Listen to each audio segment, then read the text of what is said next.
네, 안녕하세요. 오늘은 식과 복귀에 관련된 말씀을 우리가 듣는 시간을 갖겠습니다. 원래 복귀라는 것은 본디의 자리나 아니면 상태로 돌아간다라는 의미를 갖고 있어요. 이스라엘 민족들이 예수님께서 이 땅에 오셨고 복음에 대해서, 하나님 나라에 대해서, 그리고 하나님의 뜻에 대해서도 알려줬는데, 그들이 구원에 대한 부분들을 이제 오해하기 시작하고요. 그리고 또 한편으로는 구원받는데 무언가 부족하다라고 그들 스스로가 여깁니다. 그러면서 원래 오직 믿음으로 구원받는다라는 그 말씀 우리가 기억하시면 아실 테지만, 그대로가 아니라 거기다가 자신들의 생각이나 아니면 자신들의 무언가의 노력들을 이제 첨가하려고 하는 일들이 일어났고요. 그것처럼 다시 예전의 모습대로 다시 복귀하려고 하는 그들의 모습, 그들 이방인들은 이방인들의 사상이나 아니면 유대인들은 유대인들이 갖고 있는 그런 사상 쪽으로 다시 돌아가려고 하는 그러한 일들이 초대교회에 나타납니다. 그래서 거기에 대해서 이제는 사도들이 어떻게 가르치고 나누어졌는지, 알려줬는지 한번 보는 시간들을 갖겠습니다. 성경은 이제 히브리서와 갈라디아서, 그 다음에 로마서를 중심으로 하고 있을 거고요. 초대교회는요, 예수 그리스도만으로는 구원받기에는 부족하다라고 여기면서 그들의 생각이 들어가면서 이단이 이제 생겨나기 시작합니다. 기독교 신앙을 위협하는 사상이 항상 존재하고 있다는 것을 우리는 늘 기억하셔야 되고요. 구원은 정말로 값비싼 대가를 치른 구원입니다.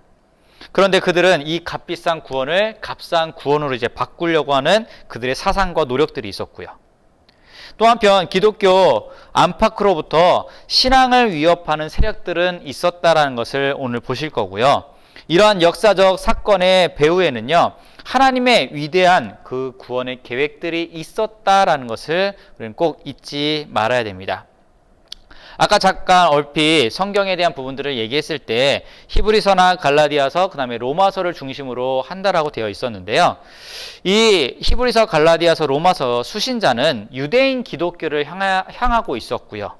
그리고 우리가 늘 기독교인, 초대 기독교인이라고 했을 때는 크게 두 부류가 있습니다. 첫 번째는요, 유대인 출신의 기독교인이 있고요. 그 다음에 이방인 출신의 기독교인들이 있습니다. 기독교 복음이 전파되었을 때 유대인 출신들로 인하여 어려움을 겪게 되는 모습들을 볼 거고요. 그리고 신앙적인 이러한 신앙의 이해의 차이가 더 심각한 문제를 나타나고 있다는 것을 볼 겁니다. 유대교적인 이러한 신앙관은 늘 그들 내면에 깔고 있었기 때문에 그러한 유대교적 신앙적 바탕으로 해서 자꾸 기독교, 다시 말씀드리면 예수 그리스도의 복음에 대해서 그들이 이제 오해하기도 시작했고요. 그 다음에 자기들 나름대로 해석하기도 했었다라는 부분들을 우리가 보시면서 오늘 이제 복귀에 관련된 말씀들을 나눠보도록 하겠습니다. 먼저 그림을 보면서 한번 이야기를 나눠볼게요. 이 복귀와 관련된 그림을 쭉 보시면요, 옆에 보면 이제 빛을 멀리 뒤로 두고 걸어오는 이제 세 사람이 있습니다. 이건 누구를 의미적으로 나타내냐면요, 그리스도가 인간을 구원하는데 부족하다라고 여기는 유대주의자들이 이단적인 주장을 할 때에 초대교회 안에서는요, 복귀 운동이 일어났다라는 것을 보시면 되고요. 그리고 한 사람이 이 세 사람을 막고 그 다음에 떠나온 빛을 다시 가리키고 있습니다. 초대교회의 지도자들은요, 이 복귀운동에 대처하여 크리스천들에게 서신을 보내면서 구원은 오직 그리스도만을 통하여 가능하다라는 것을 다시 한번 재확인을 시킵니다. 그것을 이제 한 사람 등을 돌리고 빛을 가리키고 있는 이 막는 사람으로 그림을 표시하고 있고요. 그 다음에 밑에 보면요, 두루마리가 있어요. 세 가지 두루마리. 거기 보면 히브리서, 갈라디아서, 로마서인데, 이러한 복귀 운동의 여러 면에 대하여 직접적으로 복귀에 대한 부분들을 다시 한번 언급하면서 그들이 잘못하고 있는 부분들, 그리고 복음에 대한 중요성을 다시 한번 재확인시키는 서신들입니다. 또 한편 함정에 있는 사람 바로 위에 있는 두루마리가 또한 보일 텐데, 이거는 히브리서는요, 그리스도의 낡은 시대의 모든 것보다 뛰어나신 분은 오직 그리스도밖에 없다라는 것을 보여주고 있습니다.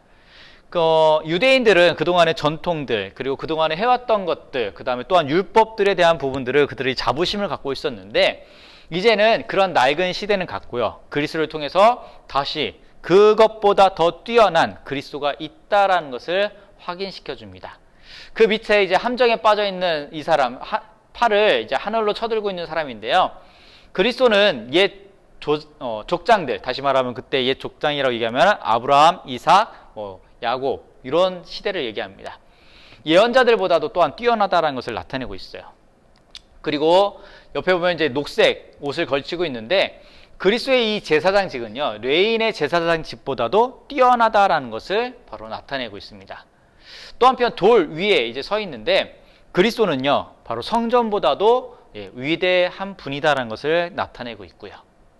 그리고 옆에 보면은 허리춤에 보면요, 달려있는 또한 두루마기가 또 있습니다. 이거는 그리스도는요, 율법과 전통보다도 뛰어나다라는 것을 상징적으로 나타내는 그림이고요.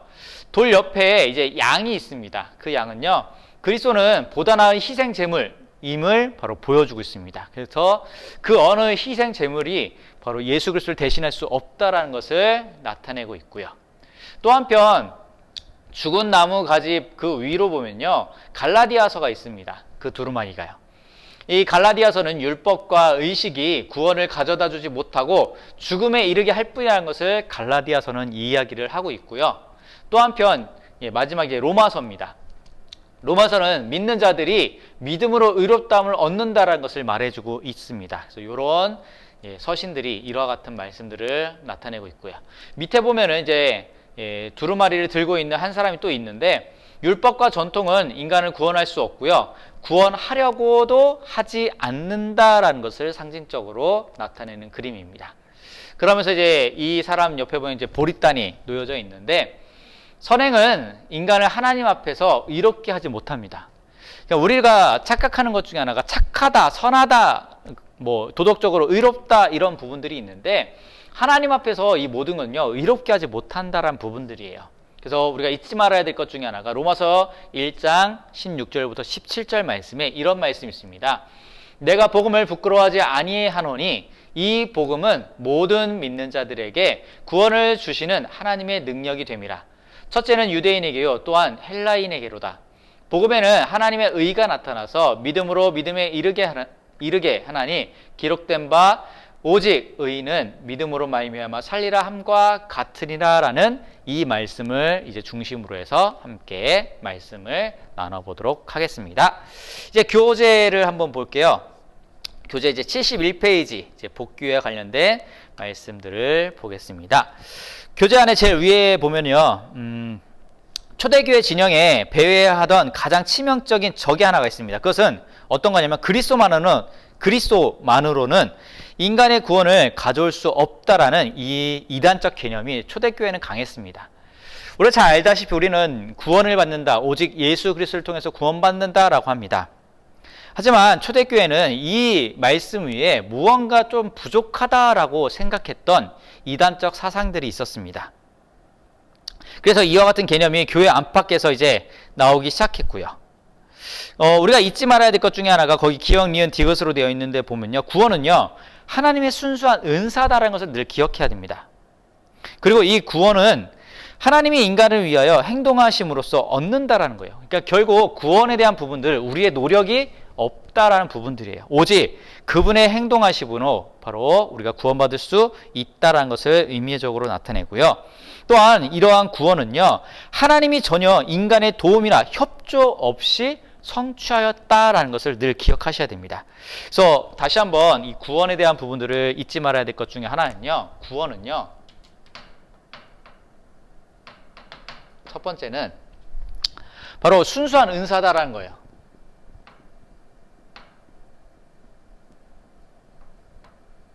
그리고 두 번째로 이 구원은요, 바로 하나님이 인간을 위해서 그분께서 행동하심으로 얻었다는 거예요. 다시 말하면 하나님의 행동하심으로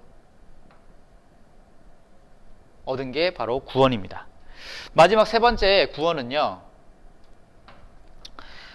하나님이 전혀 인간의 도움 없이요, 그리고 협조 없이, 그러니까 하나님께서 인간의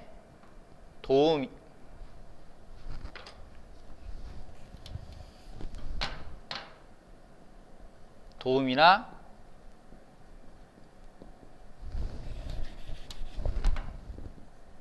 협조 없이 하셨다라는 부분들이에요.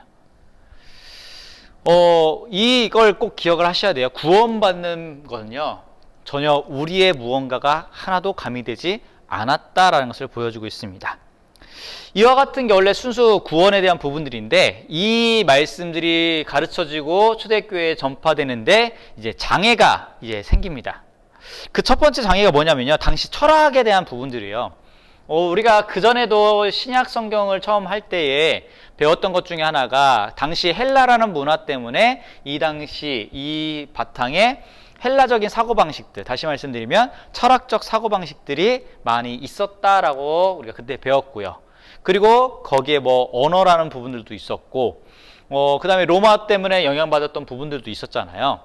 그때 당시 이제 복음이 전파되면서 많은 사람들 중에 철학적 사고방식을 되게 많이 갖고 있습니다.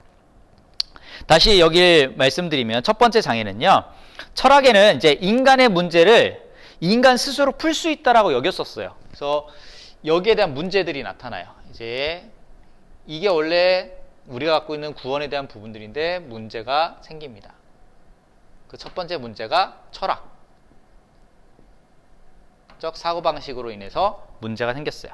철학은 바로 이 인간의 문제들을 스스로 해결할 수 있다라고 여기는 게 바로 철학이고요.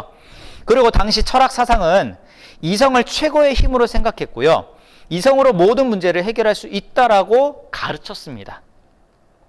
또한 인간이 처한 공궁을 해결해 나가기 위해서는 이성적으로 문제에 접근해야지 된다라고 주장했던 게 철학적 주장이었고요. 그러다 보니까 인간이 가진 잘못된 욕망이 이제는 모든 것을 다스리는데 문제가 생깁니다.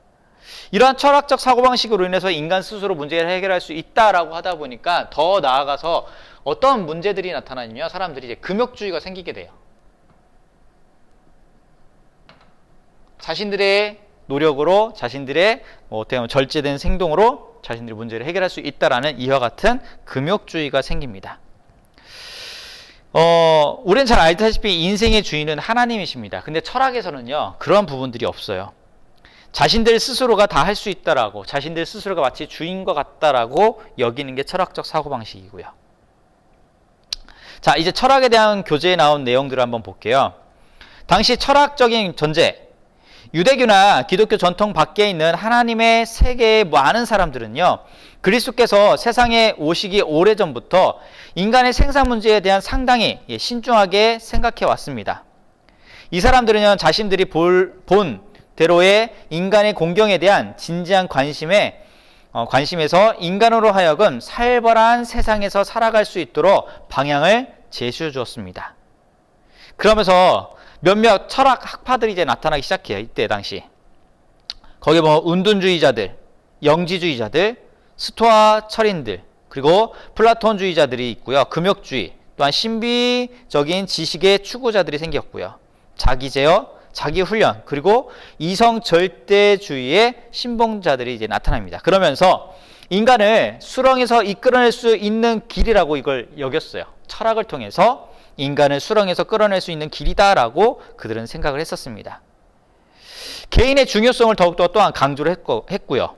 그러면서 사람이 어떤 처지에서 구원을 얻으려면 그들은 이렇게 얘기합니다. 스스로 노력하여 자신을 구원하지 않으면 안 된다라고 말했던 게 철학적 사고방식입니다.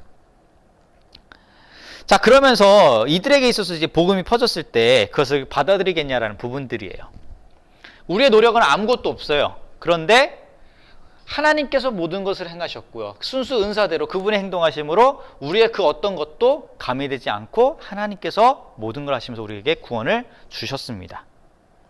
그러한 철학적 사고방식을 갖고 있는 사람들의 입장에서 이걸 봤을 때요, 납득이 안 가고요.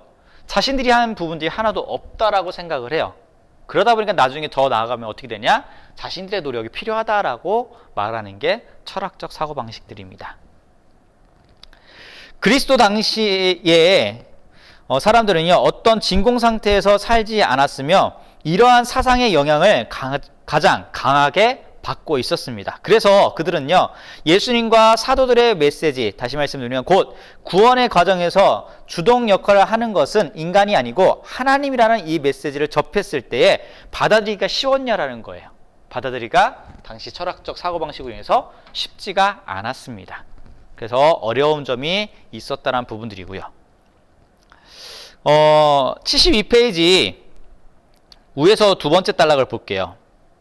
이러한 생각은요, 그리스도 당시의 사람들에게처럼 우리들에게 영향을 미치고 있으며 옛 사람들과 마찬가지로 우리들에게도요, 하나님이 우리에게 거저 주신 은사로 아무 노력이나 공로 없이 값 없이 주어진 구원을 우리가 믿음으로 받기만 하면 된다는 생각을 받아들이기 어려운 부분들도 가질 수도 있습니다. 물론 저와 함께 이 수업을 같이 듣는 분들은 아니겠지만은 믿지 않는 자들에게 이러한 복음을 전했을 때에 이것을 받아들이기 어려운 사람들도 있어요. 왜냐하면 우리가 아무것도 한 게 없는데, 우리의 노력이 아무것도 없는데 어떻게 그것이 가능하냐라고 받아들일 수도 있다는 부분들입니다. 자, 두 번째는 인간이 갖고 있는 자부심이에요. 이게 이상하게 졌네요.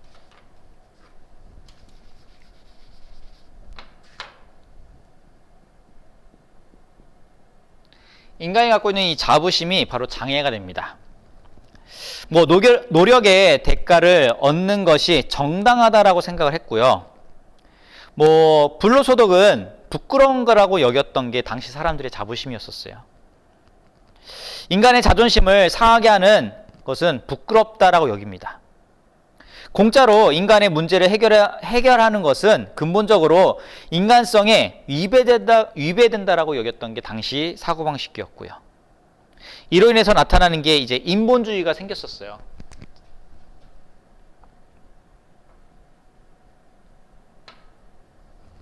이 자부심이 나중에는 인본주의의 핵심이 됩니다.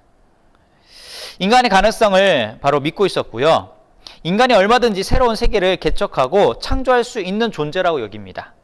그리고 인간이 타락한 죄인이라는 그 존재를 잊어버리게끔 바로 한다란 부분들이에요. 자, 거기에 이제 교재의 내용을 한번 볼게요. 어른들은 자기들이 벌거나 노력의 대가로 얻은 것이 아닌 선물을 받기를 약간 주저합니다. 인간의 자부심은 우리가 어떤 사람에게 빚을 졌다라는 느낌을 가질 필요가 없도록 스스로 노력하여 벌도록 바로 자극합니다. 자, 그 밑에 단락을 한번 볼게요. 하나님, 저는 당신에게 빚진 자입니다. 저는 이러한 것을 받을 가치가 없고 그것을 얻을 만한 일은 아무것도 없습니다. 이것은 아무 노력이나 공로 없이 값 없이 하나님의 사랑의 손길로 주어진 순수한 은사입니다 라고 인정해야 됩니다. 때로는 그 밑에 단락을 보면 겸손한 사람이 아니고는 마음속으로부터 이러한 고백을 할 수 없습니다 라고 되어 있습니다. 다시 말씀드리면 그 전에 우리가 구원에 대한 부분들, 예수 그리스도를 믿는 자라고 했을 때 가장 먼저 해야 될 고백 중에 하나는, 우리 꼭 해야 될 고백 중에 하나겠죠. 그거는 내가 죄인입니다 라는 고백들이 우리는 해야 됩니다. 이와 같이 비슷한 얘기가 성경에 바리새인과 예수님께서 하신 이 비유 중에 바리새인과 세리의 비유가 있습니다. 거기에 보면요, 바리새인은 기도할 때 이렇게 기도해요. 나는 하루에 기도를 얼마큼 하고 말씀을 얼마큼 보고 있으며 또한 일주일에 몇 번은 금식 기도하고 있으며 이와 같은 자랑, 그리고 때로는 저 세리와 다르게 저는 이와 같은 죄들을 범하지 않았습니다 라고 기도합니다. 하지만 세리는 이렇게 기도합니다. 저는 불쌍한 자이기에 저를 불쌍히 여기시고 하나님의 은혜를, 하나님의 은총을 저 가운데 허락해달라고 이렇게 기도합니다. 이 비유에서 하나님께서 응답한 기도는 누구의 기도를 응답하셨냐면 세리의 비유를 바로 세리의 기도를 응답해 주셨어요. 이것 통해서 알 수 있는 것 중에 하나가 하나님께서는 겸손한 사람을 택한다는 부분들이에요. 우리가 늘 죄인이라는 고백들, 내가 아직 의롭지 못하고 하나님의 능력과 하나님의 은혜가 바로 필요한 나라는 것을 늘 고백해야 됩니다. 이렇게 고백하려면 성령의 능력이 우리 가운데 있어야 되고요. 이것은 우리로 하여금 완전히 의존하게 한다는 부분들이에요. 완전히 내가 하나님만을 의존하게 한다는 부분들입니다. 자, 우리는 이제 로마서, 갈라디아서, 그리고 히브리서를 보면서요, 자신의 노력으로 구원을 얻으려는 그 유혹을 늘 받을 수 있다는 것을 기억을 하셔야 됩니다. 이 순수한 은사, 구원에 대한 부분들을 우리도 나의 자부심이나 아니면 나의 그러한 겸손하지 못한 유혹을 늘 받을 수 있다는 것을 기억하셔야 됩니다. 또한 세 번째 장애가 뭐였냐? 경험이에요. 이 경험이 바로 문제의 걸림돌이 됩니다. 사람들이 자신의 경험에 크게 의존하면서요, 살아가게 됩니다. 그래도 우리도 그런 얘기 많이 하잖아요. 자신이 경험한 거 가지고 많이 얘기할 때가 많잖아요. 그것처럼 사람들은요, 자신의 경험에 크게 의존하면서 살아갑니다. 그들은 자신의 삶에 하나님께서 임재하신 일이 없다라고 또한 주장을 하기도 하고요. 내 인생은 내가 지켜야 하고 아무에게도 맡길 수 없다라고 그렇게 생각을 해왔습니다. 자, 이 경험에 대한 부분들을 이제 72페이지 제일 마지막 단락을 이제 보시면요, 우리들의 일상생활에서 적어도 우리가 먹는 음식물, 그리고 사는 집, 그리고 소유하고 있는 좋은 물건들에는 다 가격표가 붙어 있습니다. 우리는 특히 책임을 지는 어른이 된 후에는 아무것도 거저받지 않으며 우리가 가지고 있는 모든 것 대부분 그 값을 지불했습니다. 그런데 우리는 하나님의 구원이 값없는 은사라는 이상한 복음의 소식을 이제 듣게 되었고요. 이때 당시로 이렇게 또한 그들도 들었겠죠. 다른 모든 귀중한 것들에 대하여 가지는 경험은 우리로 하여금 발걸음을 멈추고 정말 이것이 이치에 맞는가라는 물음을 제기하기도 합니다. 어딘가 조건이 붙어 있을 것이며 보이지 않는 대가가 있을 것이다라고 생각을 하고요. 따라서 그것을 찾지 못할 때 우리는 이 구원의 메시지를 진지하게 받아들일 수 있겠는지 하는 의심을 또한 갖기 시작합니다. 어떻게 하나님이나 어느 누가 우리에게 실제로 이와 같은 귀중한 것을 거저줄 수 있는가라는 바로 문제에 부딪히기 시작합니다.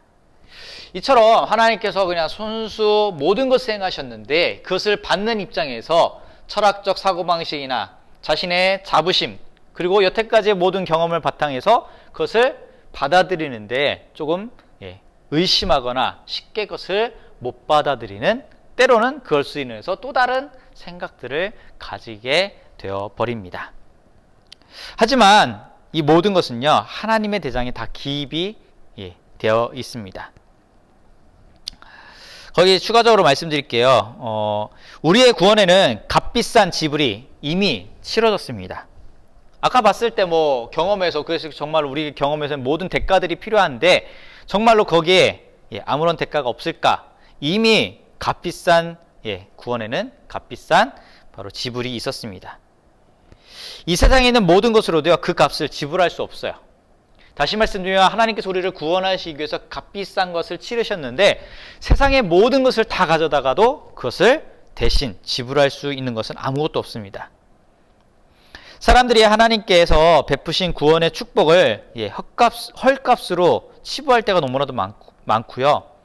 구원받았다라는 말을 하는 사람들이 그 귀중함을 전혀 느끼지 못한 채 살아가고 있다는 부분들이에요. 자, 그러면서 이제 교재 안에 있는 내용을 한번 볼게요. 사실 이 구원에는요, 가격표가 붙어 있습니다. 그 가격은 매우 비싼 가격이고요. 그리스도 예수께서 우리의 구원을 위하여 갈보리 십자가 위에서 피 흘려 주셨고요. 구원은 값싼 것이 절대로 아닙니다. 예수 그리스도의 피값으로 바로 우리를 구원하시고 그분의 피값으로 온 인류를 바로 구원하셨다라는 부분들입니다. 그러나 이 투자 비용은 하늘의 장부에 기입이 되어 있고요. 하나님께서 그 대가를 이미 지불을 하셨습니다. 그리고 좋은 선물은 값을 지불하지 않고는 얻을 수 없다고 외치고 선포하는 인간들의 모든 경험에 관계없이 그리스도를 따르는 자들은 구원의 은혜를 하나님께로부터 값없이 바로 받았습니다. 자, 이제 우리가 이 세 가지 장애 요소들을 한번 볼게요. 인간이 그 자신의 구원을 가져올 수 있다라고 단정한 그리스도 시대의 철학적인 전제가 있었고요. 그리고 어떤 사람 앞에서 전혀 빚진 자로 서려고 하지 않는 인간의 자부심이 장애로 놓였고요. 어떤 좋은 선물이고 값없이 주어지지 않는다라고 하는 인간의 경험으로 인한 바로 장애가 있었습니다. 자, 그러면서 이러한 장애로 인해서 사람들이 이제 생각하는 운동이 뭐냐면 복귀입니다. 하나님께서만 하신 모든 것에 바로 우리의 무언가를 첨가시키려고 하는 복귀의 운동들이 나오기 시작합니다. 교재를 한번 볼게요. 73페이지 복귀 운동. 곧 구속받은 자들 가운데서 일부는 크리스천이 되었을 때 버렸던 옛 유대인들의 관습과 의식으로 되돌아가려고 하는 욕망에 바로 사로잡힙니다. 마치 우리가 예수 그리스도를 통해서 구원을 받았고 예수 그리스도의 자녀가 되었고 제자가 되었는데 옛날에 행했던 그런 옛 습관들을 다시 행하고 아니면 옛날에 했던 무언가들을 다시 꺼내서 거기에 첨가시키려고 하는 것처럼 유대인들도 마찬가지로 그들의 관습이나 의식들을 다시 그들의 욕망 가운데 사로잡히기 시작합니다.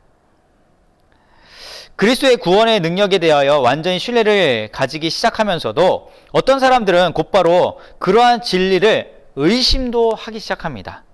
그리하여 그들은요, 자신들의 구원을 완성시키기 위하여 하나님께서 행하신 일에 그 무언가를 바로 첨가하려고 합니다. 다시 말해서 여기에 대해서 무언가를 자신들이 바로 첨가시키려고 합니다. 이게 바로 복귀 운동입니다. 여기 좀 더 추가적으로 제가 말씀을 드릴게요. 기독교의 구원관으로는 무엇인가 부족하다라고 생각을 가지기 시작해요. 너무 값싼 은총으로 바로 생각했다는 부분들이에요. 아무리 하나님의 아들이 우리를 대신해서 죄값을 치르는 엄청난 수고를 했어도 인간의 입장에서는 체면이 안 선다라는 부분들입니다. 그래서 무언가 덧붙여야 된다는 생각들이 그들 가운데 나타나기 시작해요. 그러면서 나오는 이제 설이 뭐냐면 신인 협동설이 나오기 시작해요. 이 복귀 운동 안에는요. 이것은 어떤 의미를 갖고 있냐면요. 하나님과 함께 인간도 자신의 구원에 한 몫을 해야 한다라고 주장하는 설이 바로 신인 협동설입니다. 이와 같은 바로 사상들이 나오기 시작해요. 자, 73페이지 제일 밑에를 한번 볼게요. 인간이 자신의 구원에 동참할 수 있다라고 그들은 생각했고요. 그리고 74페이지로 가볼게요. 인간은 참여자이므로 더 이상 하나님 앞에서 전적으로 빚진 자로 설 필요가 없으며 오히려 자신의 어떤 의의를 가지고 그 앞에 나아갈 수 있다라고 생각하기 시작합니다. 또 한편 인간은요, 구원을 거저 얻는 것이 아니라 그가 받는 것에 대하여 스스로 값을 지불할 수 있다라고 생각했던 게 바로 이와 같은 복귀 운동입니다. 자, 이 복귀 운동은 이제 두 방향으로 이제 나타나는데, 먼저 복귀 운동은 아까도 말씀드렸듯이 그리스도만으로는 부족하다. 그럴듯한 사상과 노력이 또한 필요하다라고 여겼던 게 이 복귀 운동입니다. 자, 복귀 운동의 이 두 방향은 첫 번째는 크리스천의 내부에서 이제 나타나기도 하고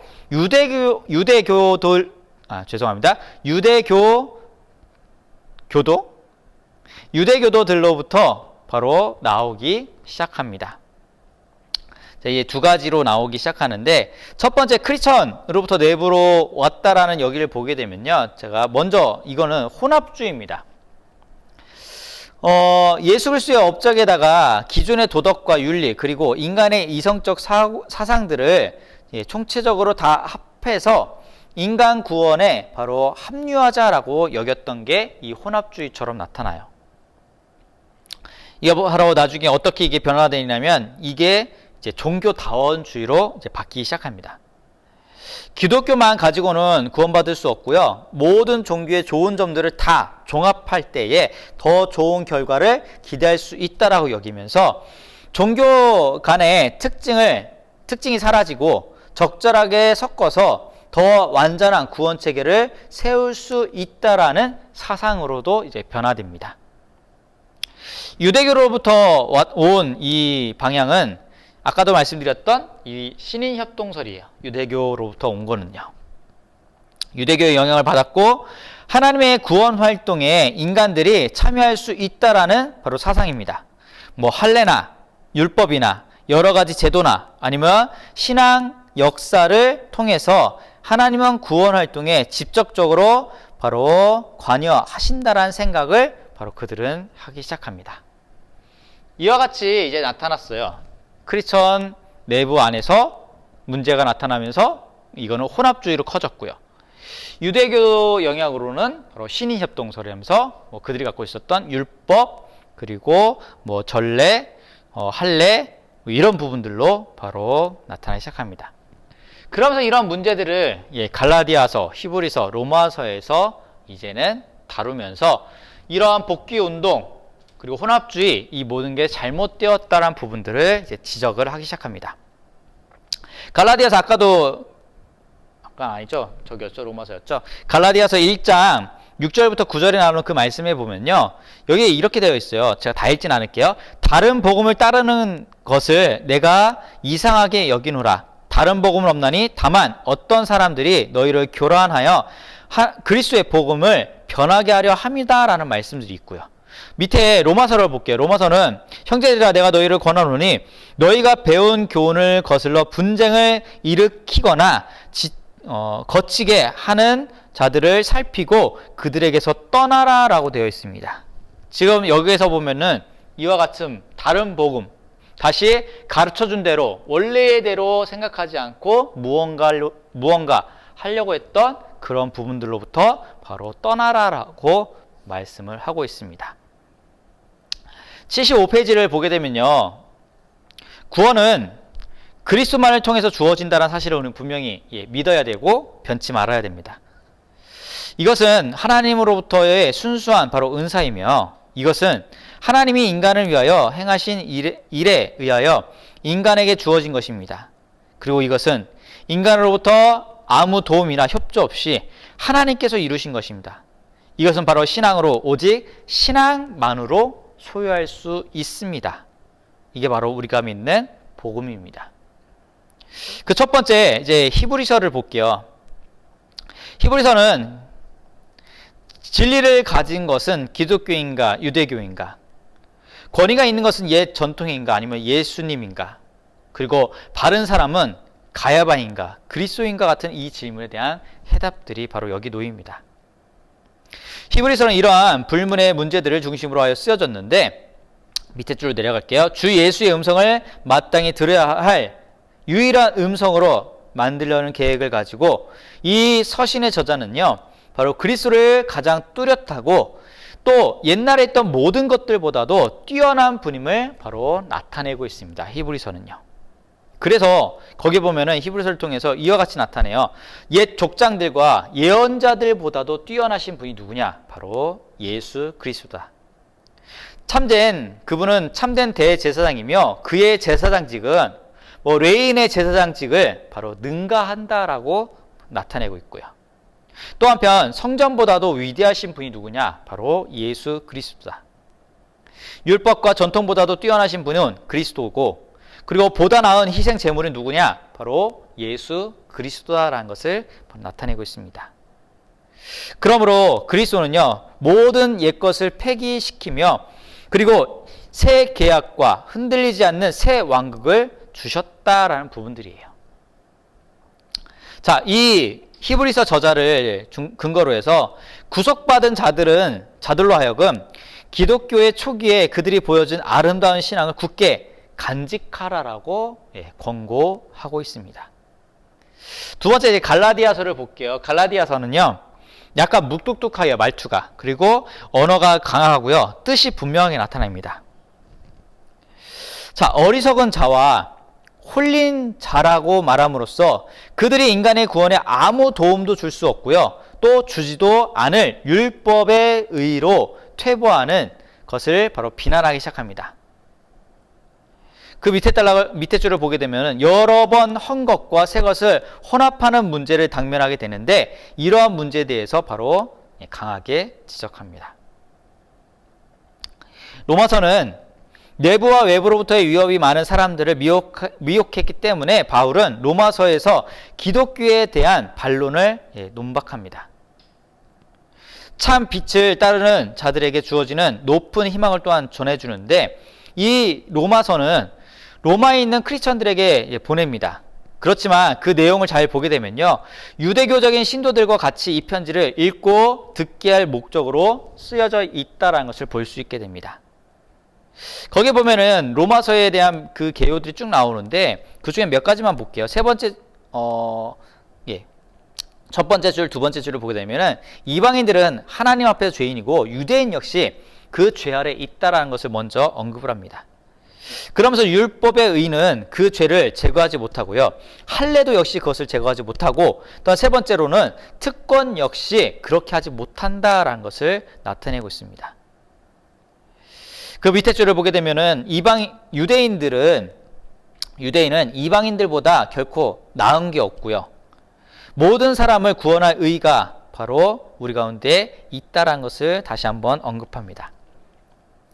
믿음을 통하여 얻는 의가 값없는 은사라면 우리는 자신의 선행에 대하여 자랑할 것이 무엇인가라는 이와 같은 질문과 답변들이 이제 놓이기 시작하고요.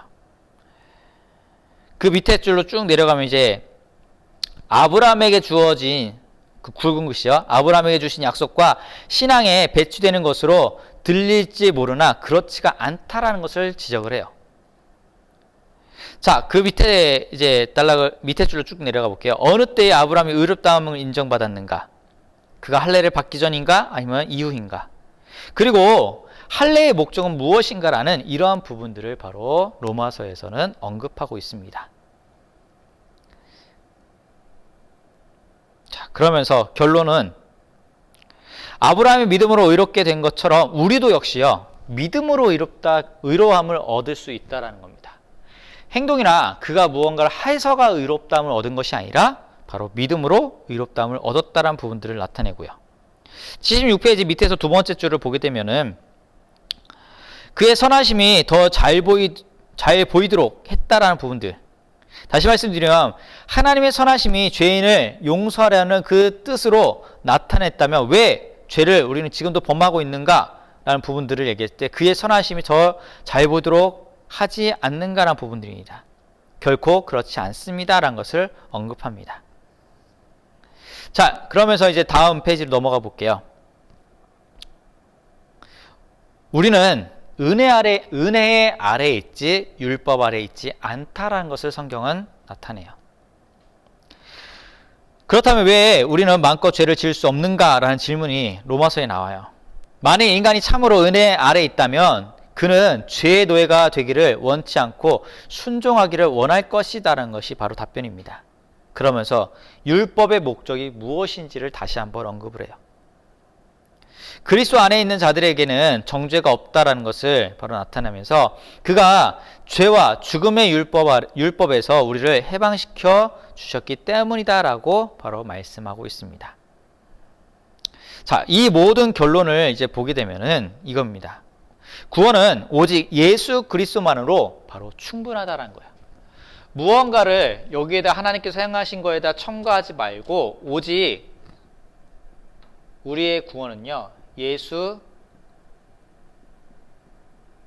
그리스도 한 분만으로 우리는 충분하다라는 것을 나타냅니다. 이것이 기독교의 바로 기둥이고요. 구원은 그리스도 한 분을 통하지 않고서는 절대로 다른 길이 없습니다. 성도는 예수만이라는 바로 신앙 위에 굳게 서야 된다는 것을 바로 이 서신들을 통해서 말씀을 하고 있습니다. 아까도 읽었던 로마서 1장 6절부터 17절까지 말씀을 보게 되 1장 16절부터 17절 말씀이요. 내가 복음을 부끄러워하지 아니하노니 이 복음은 모든 믿는 자에게 구원을 주시는 하나님의 능력이 됨이라. 먼저는 유대인에게요 그리고 헬라인에게로다. 복음에는 하나님의 의가 나타나서 믿음으로 믿음에 이르게 하나니 기록된 바 오직 의인은 믿음으로 말미암아 살리라 함과 같으니라는 이 말씀들을 늘 기억하시면서 신앙생활을 했으면 좋겠습니다. 우리를 바로 구원시키는 것은요 절대로 그 무엇이 첨가돼서는 안 되고 오직 예수 그리스도를 통해서만 우리가 구원받을 수 있다는 겁니다. 우리의 선한 행동, 우리의 어떠한 문제들을 갖고 아니면 과거에 해왔던 어떤 것들을 첨가시키면서 결코 거기에 무언가를 더할 수가 없다라는 부분들입니다. 히브리서를 잠시 다시 보고요. 로마서도 잠깐 볼게요. 그리고 갈라디아서를 잠깐 볼게요. 히브리서는 예수님이 유대인이 자랑하는 족장이나 예언자 그리고 제사장과 율법, 할례 등보다도 더 귀하고 위대한 분이시다라는 것을 나타내고 있고요. 예수님은 유대인이 자부심을 갖고 있는 모든 것들을 다 합쳐 놓은 것보다도 더 중요한 분임을 바로 보여주고 있습니다. 그래서 오직 예수님만으로 구원은 충분하다는 것을 보여주고 있는 게 히브리서이고요. 로마서는 기독교 신앙의 뿌리를 바로 다시 한번 살피도록 했는데 아브라함도 역시 믿음으로 구원받은 사람이다라는 것을 언급하고 있습니다. 그러면서 로마서 1장 17절 말씀에 믿음은 그리스도 안에 나타나는 하나님의 구원 행동이라는 것을 바로 믿는 일이라고 언급하고 있습니다. 다시 말하면 믿음은 그리스도 안에 나타나는 하나님의 구원 행동을 믿는 그 일이 바로 믿음이다라고 나타나고 있습니다. 또한 갈라디아서를 보게 되면 새 것과 헛 것을 혼합하려는 어리석은 시도를 바로 지적하고 있으며 혼합주의의 잘못을 바로 나타내고 있습니다. 그리고 이러한 혼합주의의 잘못이 유대적인 기독교인들 속에 또한 있었다라는 것을 지적하고 있는 게 갈라디아서입니다. 자, 이제 복음에 대한 부분들, 구원에 대한 방법에 대한 것을 살펴봤는데 그 어느 것도 여기는 첨가시킬 수 없고 오직 그분의 은혜로 그분께서 하신 모든 구원의 계획 가운데 행동 가운데 있고 오직 예수 그리스도를 통해서만 구원받을 수 있다는 것을 언급하고 있습니다. 자, 오늘 말씀 기억하시면서요, 우리가 구원받은 우리들 더 겸손함으로 하나님께 영광 돌리며 그 구원의 기쁨을 갖고 하나님께 찬양하며 나아가는 우리 모든 성도님들 되기를 간절히 소망합니다. 기도하고 마치겠습니다. 사랑해 주님 감사드립니다. 귀한 시간들 허락하시고 인도하심을 감사드립니다. 비록 온라인 통해서 저희가 말씀을 듣는 가운데 있지만 이 말씀을 듣고 더욱더 우리의 믿음이 성숙할 수 있게 도와주시었고 바른 신앙생활, 하나님께서 원하시는 올바른 신앙생활을 할 수 있도록 주께서 성령 하나님을 통하여 역사하여 주시옵소서. 이 모든 말씀 살아 역사하시는 예수 그리스도의 이름으로 간절히 기도합니다. 아멘.